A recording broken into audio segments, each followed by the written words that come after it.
സുദർശൻ ചേട്ടൻ സാധിക്കുന്നു. എന്താ സുദർശൻ ചേട്ടാ ബോർഡിൽ തന്നെ കണ്ണെടുക്കാതെ നോക്കിക്കൊണ്ടിരിക്കുന്നത്? ഏത് വിവാഹത്തിന് പോയാലും അവിടെ പയ്യന്റെയും പെൺകുട്ടിയുടെയും പേരെഴുതി വെച്ചിരിക്കുന്നത് കാണുമ്പോ ഞാനിങ്ങനെ നോക്കി നിൽക്കാറുണ്ട്. ഇനി എന്നാണ് എന്റെ മോളുടെയും പയ്യന്റെയും പേരിങ്ങനെ മനോഹരമായി എഴുതി വെക്കണേന്ന് ആലോചിച്ച് ഇന്നാ സ്വപ്നം യാഥാർത്ഥ്യമായിരിക്കുക. എന്റെ എത്രയോ നാളത്തെ ആഗ്രഹമാണ് ഈ കാണുന്നതെന്ന് ആലോചിക്കുകയായിരുന്നു ഞാൻ. നിങ്ങൾ അകത്തോട്ടി വന്നാട്ടെ. ശരി ശരി.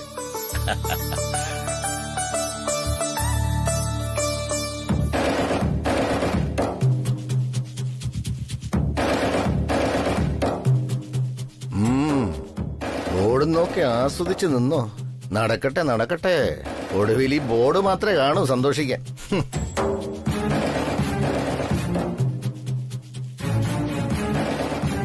എന്താ സുദർശൻ ചേട്ടാ സ്പെല്ലിംഗ് ശരിയാണെന്ന് നോക്കുകയാണോ ചേട്ടൻ? ഡിക്ഷണറി ഒന്നും കൊണ്ടുവരണ്ടല്ലോ അല്ലേ?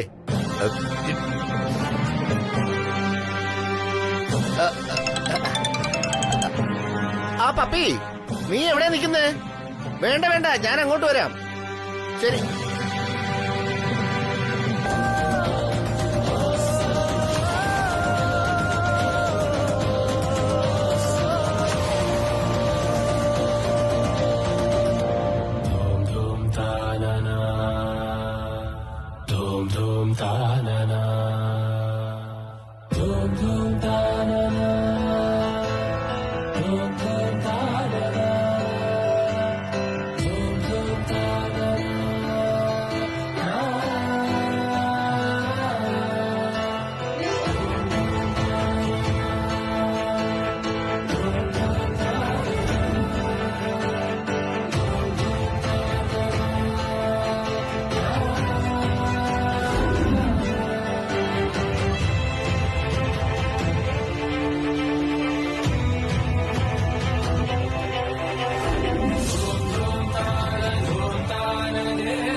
Excuse me madam, please come. വരണം. പിന്നെ എല്ലാ അറേഞ്ച്മെന്റ്സും ഓക്കെ അല്ലേ മാഡം? ഒന്നിനും ഒരു കുറവും ഇല്ലല്ലോ അല്ലേ? Very nice mister Jacob. നിങ്ങളുടെ ഇവന്റ് മാനേജ്മെന്റ് ഇത്ര പക്കയാണെന്ന് ഞാൻ കരുതിയില്ല. It's good. Thank you madam. മാഡത്തിന് വിവാഹത്തിൽ പ്രത്യേക ഇൻട്രസ്റ്റ് ഉണ്ടെന്ന് തോന്നല്ലോ. ഏയ് അങ്ങനെയൊന്നുമില്ല. Sreelakshmi is my colleague. അതുമല്ല ആ കുട്ടി നമ്മുടെ എല്ലാം വളരെ ഫേവറേറ്റ് അല്ലേ? സോ ഈ വിവാഹം ഭംഗിയായിട്ട് നടത്തേണ്ടത് നമ്മുടെ എല്ലാം ചുമതലയല്ലേ മിസ്റ്റർ ജേക്കബ്? ഓക്കെ ഓക്കെ, നടക്കട്ടെ. എന്തെങ്കിലും ആവശ്യമുണ്ടെങ്കിൽ വിളിച്ചാൽ മതി മാഡം. ഓക്കെ. ആ ശരി madam.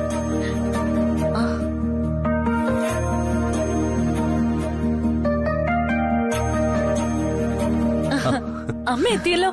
Good morning. Good morning sir. Good morning ma'am. Please come. നമുക്ക് അങ്ങോട്ടിരിക്കാം.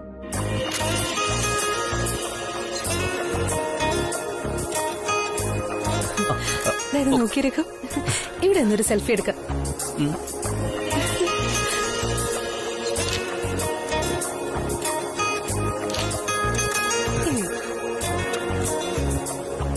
ബ്രദറിൻലോയുടെ വിവാഹം ആദ്യം നടക്കുമെന്നാ ഞാൻ വിചാരിച്ചെ. പക്ഷെ അതിങ്ങനെ ഡിലേ ആയിക്കൊണ്ടിരിക്കുക. ഉടനെ നമുക്കൊരു പെൺകുട്ടിയെ കണ്ടുപിടിച്ചേ പറ്റൂ.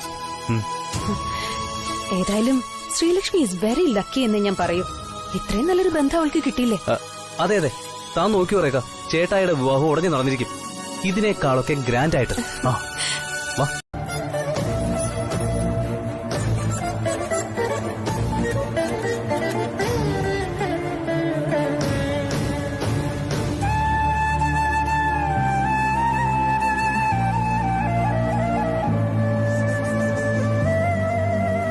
ദീർഘസുമംഗലിയായിരിക്കട്ടെ. നിന്റെ വഴി നിന്റെ തീരുമാനമാണ്. അത് നല്ലതായോ ചീത്തയായോ എന്നോർത്ത് നാളെ ദുഃഖിക്കാൻ നിൽക്കരുത്. എല്ലാരും പറയില്ലേ അഡ്ജസ്റ്റ്മെന്റുകൾ, അത് വേണ്ടിവരും ചിലപ്പോഴൊക്കെ. അത് ചെയ്യേണ്ടി വരുന്നത് സ്വന്തം ഭർത്താവിനോടാകുമ്പോ ബാധ്യതയായിട്ടല്ല, സാധ്യതയായിട്ട് വേണം മനസ്സിലേറ്റെടുക്കാൻ.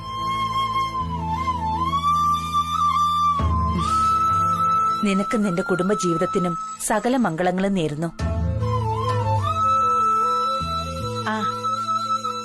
ശ്രീലക്ഷ്മി, ദേ ഇനി ഇവനെ നേരെയാക്കുന്ന ചുമതല മോളുടേതാ കേട്ടോ. ഇത്രയും നാളെ ഇവനെ ഞാൻ ചുമന്നുകൊണ്ട് നടന്നു. ഇനി എന്നെ കൊണ്ട് പറ്റില്ലാത്ത അവസ്ഥയായി. അതുകൊണ്ടാ ഇവനെ പെണ്ണ് കെട്ടിക്കാന്ന് കരുതിയത്. ഏതായാലും മോളെ പരിചയപ്പെട്ട ശേഷം ഇവന്റെ സ്വഭാവത്തിൽ ചില മാറ്റങ്ങളൊക്കെ വന്നിട്ടുണ്ട്. നിക്കണ കണ്ടില്ലേ, നമ്മളെ ഇടക്കേറി വന്നതേ ഇവന് തീരെ ഇഷ്ടപ്പെട്ടില്ലാന്ന് തോന്നുന്നു. അമ്മേ പോട്ടെട കണ്ണാ, മുഹൂർത്തത്തിന് സമയായി, അതുകൊണ്ടാ. സോറി കേട്ടോ. ദേ മോളെ, ഇതൊടുത്ത് വേഗം റെഡിയായിട്ട് വാ. കൃഷ്ണയും കുട്ടികളും ഒന്ന് ഉത്സാഹം കാണിക്കണം കേട്ടല്ലോ. എനിക്ക് സച്ചോട് അല്പം സംസാരിക്കണമായിരുന്നു. ഞങ്ങൾ സംസാരിച്ചോണ്ടിരുന്നത് തീർന്നില്ല. പിന്നെന്താ, സംസാരിക്കാലോ. ഇനി ജീവിതകാലം മൊത്തം സംസാരിക്കാം. ആരും വന്ന് ബുദ്ധിമുട്ടിക്കില്ല. പിന്നെ അത്രയ്ക്ക് അത്യാവശ്യമാണെങ്കിൽ നാളെ പൂനെയിൽ പോകുമ്പോഴും അവിടുന്ന് ഓസ്ട്രേലിയയിൽ പോകുമ്പോഴും ഇഷ്ടം പോലെ സംസാരിക്കാം.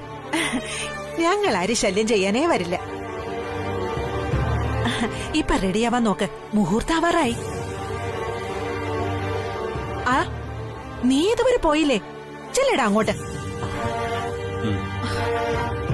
ഇങ്ങോട്ട് പാടാ, അങ്ങോട്ട് പോ.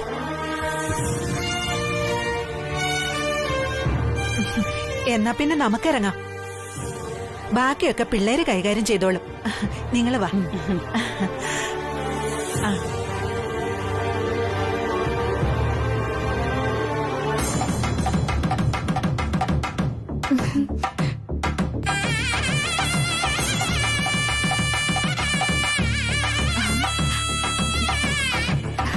നല്ല സാരിയല്ലേ?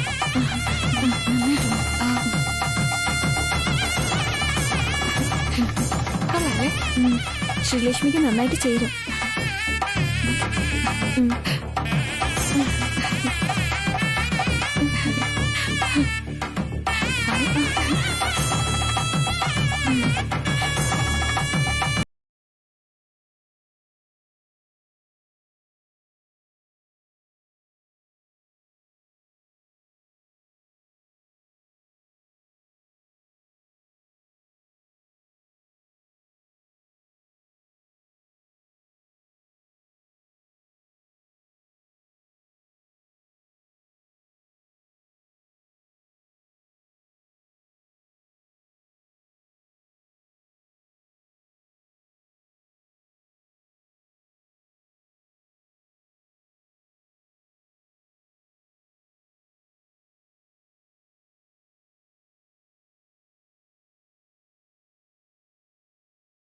ഞാനൊന്ന് ചോദിച്ചിട്ട് വാ.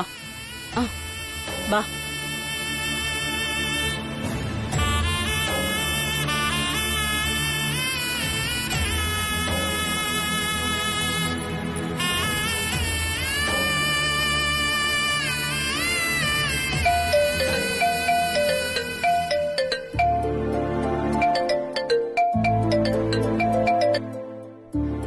അമ്മേ, ഞാനിവിടെ ഗ്രീൻ റൂമിലാ. എന്താ ഇത്ര അത്യാവശ്യം? അതൊക്കെ കല്യാണം കഴിഞ്ഞിട്ട് പോരെ? ശരി, ദേ വരുന്നു. ഡി, ഞാൻ ദാ വരുന്നു.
അതെ, മൗനം സമ്മതമാണെന്ന് പറയാറുണ്ട്. പക്ഷേ ഇന്നെനിക്കത് പോലെ.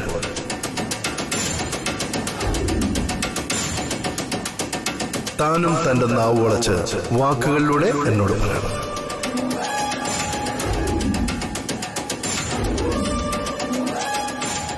Sreelakshmi, will you please marry me?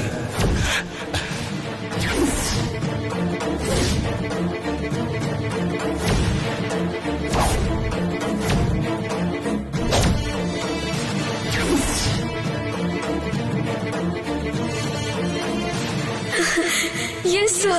I will.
അച്ഛന് വേണ്ടി, അച്ഛന്റെ ആഗ്രഹത്തിന് വേണ്ടി വീണ്ടും പറയുന്നു. സച്ചിക്ക് സമ്മതമാണെങ്കിൽ ഞാൻ ഈ വിവാഹത്തിന് ഒരുക്കാണ്. ഇനി സച്ചിക്ക് ഉത്തരം പറയാം. സോറി ശ്രീലക്ഷ്മി, താൻ ഈ വിവാഹത്തിന് സമ്മതിച്ചത് തനിക്ക് വേണ്ടിയല്ല, തന്റെ ഈ അച്ഛന് വേണ്ടിയാണ്. That's absolutely wrong.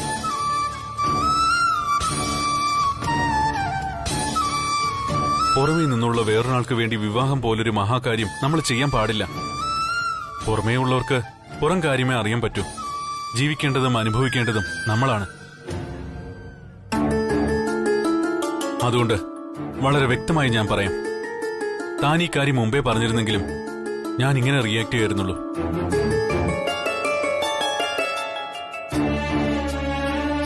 ഇത്തരത്തിൽ ഞാൻ തന്നെ വിവാഹം കഴിച്ചാലും താൻ ജീവിതകാലം മുഴുവൻ സങ്കടത്തോടെ കഴിയേണ്ടി വന്നേനെ.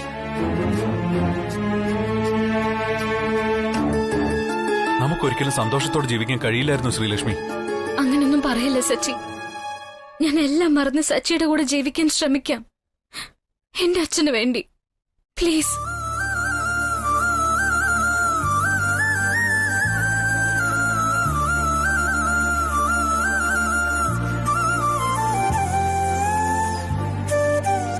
ബേബി വാ, പോവാം നമുക്ക്.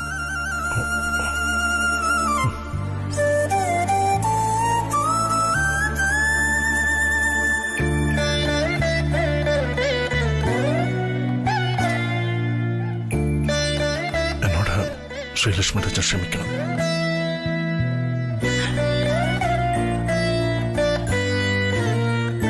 ഞാൻ താങ്കൾക്ക് അന്ന് വാക്ക് പാലിക്കാൻ പറ്റിയില്ല. I am extremely sorry. മാപ്പ്.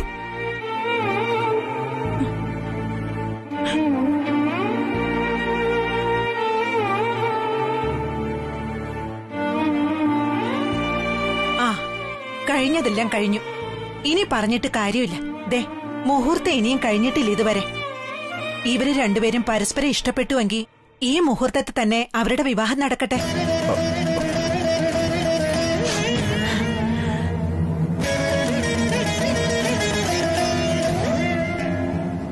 നമുക്കൊരു പരാതിയില്ലിപ്പോ.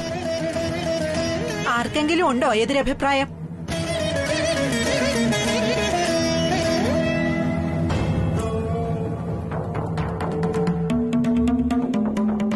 സുദർശനൻ ചേട്ടാ, നിങ്ങൾക്ക് സമ്മതമാണെങ്കിൽ ഈ മുഹൂർത്തത്തിൽ തന്നെ ശ്രീലക്ഷ്മിയുടെയും രവിചന്ദ്രവർമ്മന്റെയും വിവാഹം നടത്തി കൊടുക്കണം.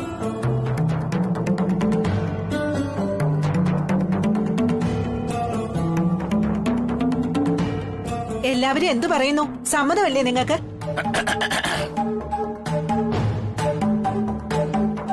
എല്ലാവരും ക്ഷമിക്കണം. ഞങ്ങള് കാരണം എല്ലാവർക്കും ബുദ്ധിമുട്ടുണ്ടായി. ഞങ്ങളുടെ ഭാഗത്തുനിന്നുണ്ടായി ഈ തെറ്റിന് ക്ഷമിക്കണം എല്ലാവരും.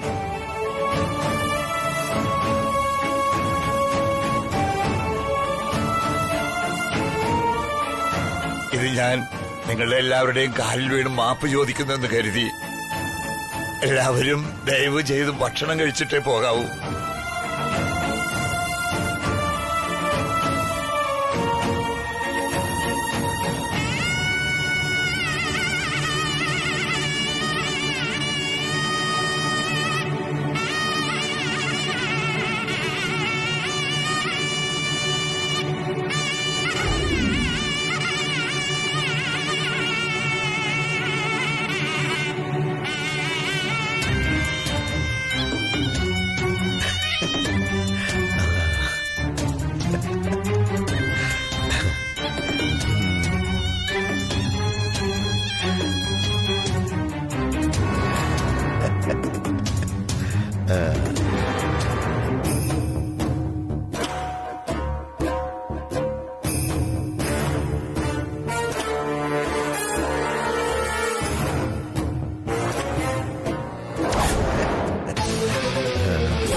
സരോജ, ഞങ്ങൾ ഇറങ്ങുകയാണ്.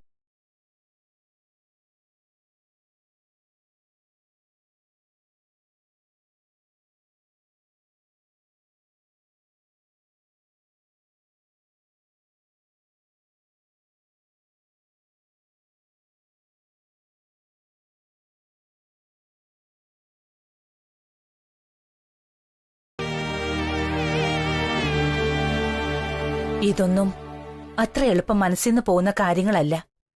പിന്നെ സംസാരിക്കാൻ നമുക്ക്. നമ്മളിപ്പോ പോവാണ്. രഘു, ചേട്ടനെ വിളിച്ചോണ്ട് വാ. രേഖ, വാ മോളെ.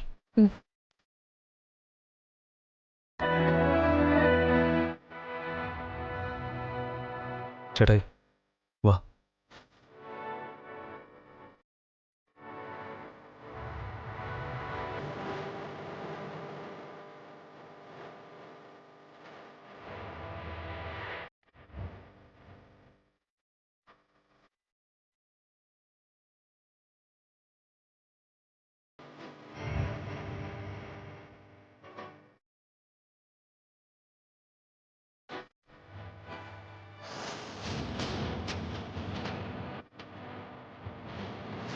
ഇതിനെയാണ് ദൈവശിക്ഷ എന്ന് പറയുന്നത്.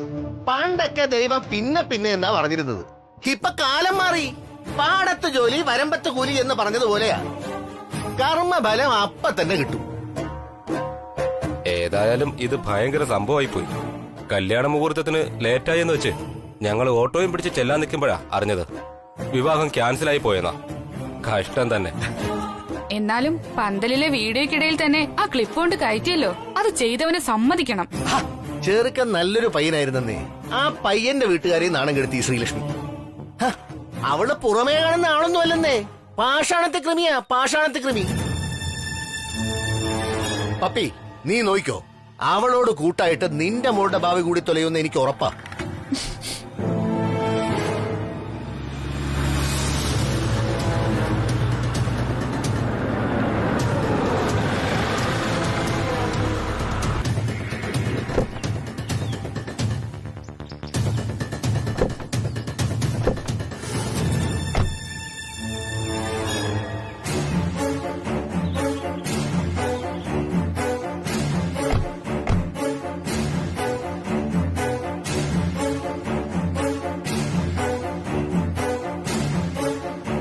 പാവ സുദർശൻ ചേട്ടൻ ഇന്നോളം ഒരു കറയില്ലാത്ത മനുഷ്യനായിരുന്നു. മോളുടെ ഈ ദുസ്വഭാവം കാരണം ഇനി കുറെ നാൾ തല ഉയർത്തി നടക്കാൻ പറ്റുമോ?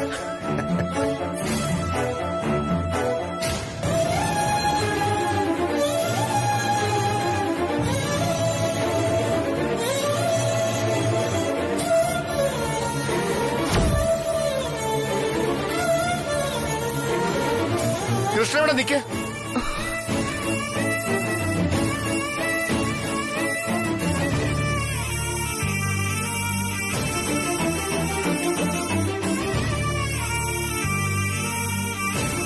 എങ്ങോട്ടാണ് നീ എഴുന്നള്ളിക്കൊണ്ട് പോകുന്നത്? അതെ, നിന്റെ അമ്മയോട് ഞാൻ പറഞ്ഞിട്ടുണ്ട്, ഇനി മേലാ നിനക്ക് കൂട്ടുകെട്ട് വേണ്ടെന്ന്. പഠിക്കാനും ജോലിക്കാണെന്നും പറഞ്ഞ് എവിടെ വരെ പോണെന്തിനാണെന്ന് ഇപ്പൊ മനസ്സിലായി.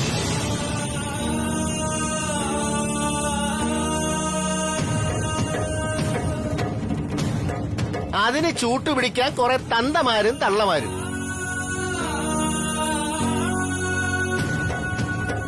ഇതേ പണ്ട് എന്നെ എന്റെ മോനെ നാണം കെടുത്തിയില്ലേ, അതിന് ദൈവം കൊടുത്ത ശിക്ഷയാ.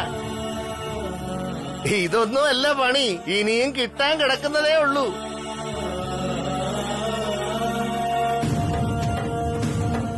അന്ന് കാണാൻ പോകുന്നതേ ആ വീട്ടിന്റെ നടയിൽ ഒരു പന്തല, ആ തന്തക്കിഴവനെ വെള്ളം മുതച്ച് കിടത്താൻ.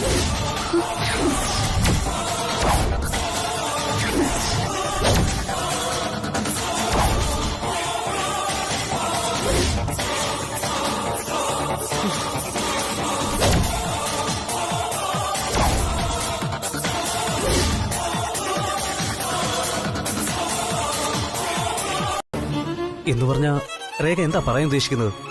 പറയാം. ബ്രദറൻ ലോയുടെ പ്രണയത്തിന് എന്റെ എല്ലാവിധ സപ്പോർട്ടും എന്നും ഉണ്ടാവും.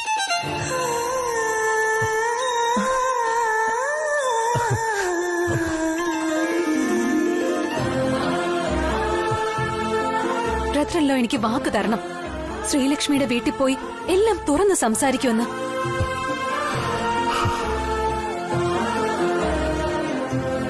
ആ കുട്ടിയെ ഭാര്യയാക്കി ഈ വീട്ടിലേക്ക് വിളിച്ചുകൊണ്ട് വരുമെന്ന്.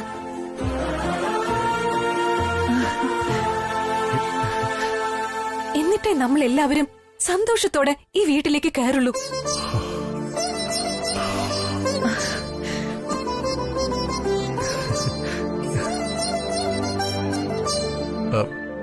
താങ്ക്സ് അനന്തക്കുട്ടി. ആദ്യം ഒന്ന് പേടിപ്പിച്ചെങ്കിലും ഇപ്പൊ ഈ പറഞ്ഞ് അവസാനിപ്പിച്ചത് ഹൃദയത്തിൽ തൊടുന്ന രീതിയിലാണ്. പക്ഷെ അനിയത്തിക്കുട്ടിയുടെ ആവശ്യം ഇവിടെ നടക്കയില്ല.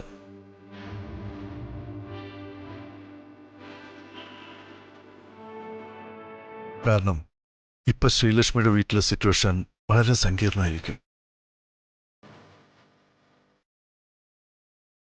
അവർക്ക് നമ്മൾ അല്പം സമയം കൊടുത്തേ പറ്റൂ. ഒപ്പം എനിക്കല്പം സമയം വേണ്ടിവരും. രവി പറഞ്ഞതാണ് ശരി. ഇപ്പോഴാ മണ്ഡപത്തിൽ നടന്നു കഴിഞ്ഞത് ഒരു അഗ്നിപർവ്വത സ്ഫോടനമായിരുന്നു. അതിന്റെ ചൂടും ചൂരും അടങ്ങാൻ കുറച്ച് സമയമെടുക്കും. അതറിയാതെ ആരെ സമീപിച്ചാലും പൊള്ളലേ നൽകുകയുള്ളൂ. ശരി, ഇപ്പൊ പൊള്ളലോ ചൂടോ എന്തോ ആയിക്കോട്ടെ. പക്ഷെ നാളെ അതെല്ലാം തണുക്കുമ്പോ ബ്രദറൻ ലോ ശ്രീലക്ഷ്മിയുടെ വീട്ടിൽ പോയി സംസാരിക്കണം. എന്താ അത് നടക്കോ?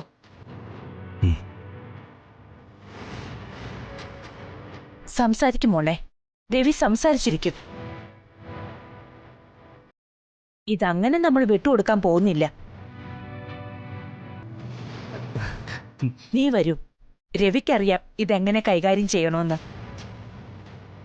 ബ്രദറൻ ലോ ഒന്നും പറഞ്ഞില്ല.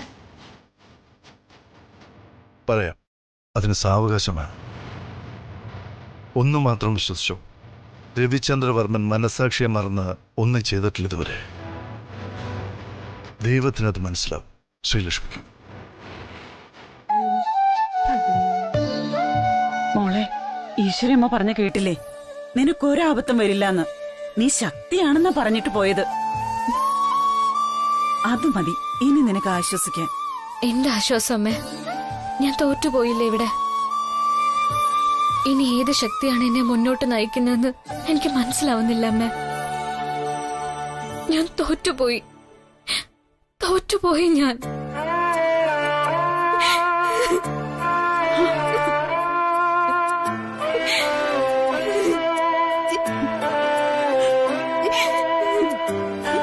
ചേട്ടൻ ഇത്രയും നാളും കഷ്ടപ്പെട്ടതല്ലേ, അത് വൈറലാവുന്നതിന് പകരം വെറുതെ ആവിയായിപ്പോയി.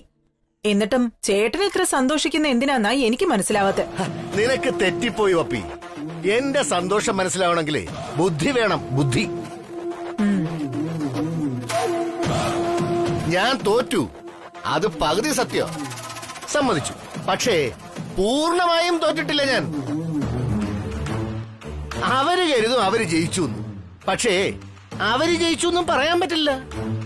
ഇനി വേണമെങ്കിൽ ഈ വിവാഹം മുടക്കിയതുകൊണ്ട് ഈ രവിശ്രീ അനുരാഗം വിജയിച്ചു എന്ന് എല്ലാവരും കരുതാനും ഒരു ചാൻസ് ഉണ്ട്. പക്ഷേ അത് വെറും പുകമറയാ, വെറുതെ കണ്ണിൽ പൊടിയിടൽ, അത്ര തന്നെ. ചേട്ടൻ എന്തൊക്കെയാ ഈ പറയുന്നേ? തോൽവിയും ജയവും പുകമറയും എനിക്കൊന്നും മനസ്സിലാവുന്നില്ല. എടി പപ്പി, ആ സുദർശൻ ചേട്ടനും സരോജ അമ്മയും മണ്ഡപത്തിൽ നിന്ന് തിരികെ വന്നപ്പോ ആളുകൾ എന്തെല്ലാമാ പറഞ്ഞത്? എന്നിട്ട് ആ സുദർശനോ സരോജമോ തിരികെ ഒരു വാക്കെങ്കിലും പറഞ്ഞോ? ഇല്ലല്ലോ.